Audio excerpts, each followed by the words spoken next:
Una conta dei danni causata dal maltempo che in Veneto, secondo una prima stima, ammonterebbe a 100 milioni di euro e oltre. Così il presidente del Veneto, Luca Zaia, chiede al governo il riconoscimento per il nostro territorio dello stato di emergenza nazionale. Per questo ha scritto a Roma al presidente del Consiglio Meloni, al ministro della Protezione Civile e al capo dell'omonimo dipartimento, rispettivamente Musumeci e Curcio.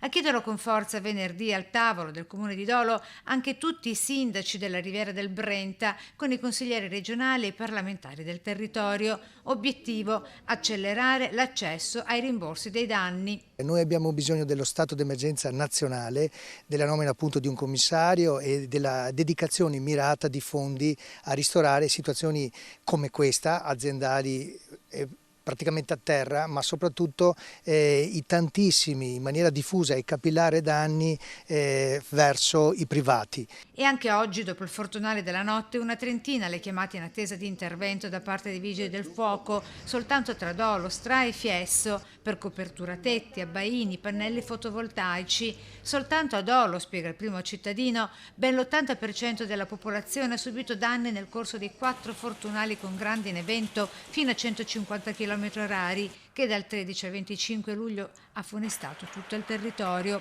5.200 nuclei familiari colpiti, chi la sola macchina, ma anche il tetto, ma anche gli impianti tecnologici. Ecco, una stima media di 10.000 euro a famiglia, a farla come dire, inferiore possibile, voi capite bene di che cosa stiamo parlando. Sono 53 milioni solo per Dolo per i privati. Per la provincia di Venezia anche oggi 3 le squadre di vigili del fuoco al lavoro con un'autoscala con la quale dal comando, insieme agli uomini della protezione civile, si è cercato di rispondere a tutte le chiamate di urgenza con le infiltrazioni d'acqua dal tetto, scantinati e garage per accumulo e difficoltà di drenaggio a causa detriti e fogliame.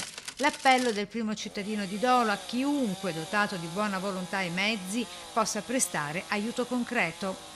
A partire da volontari con utilizzo di droni per monitorare i nostri edifici pubblici, piuttosto che invece a psicologi, piuttosto che invece perché esiste anche un problema psicologico di paura ogni volta che piove, ogni volta che vi è un lampo.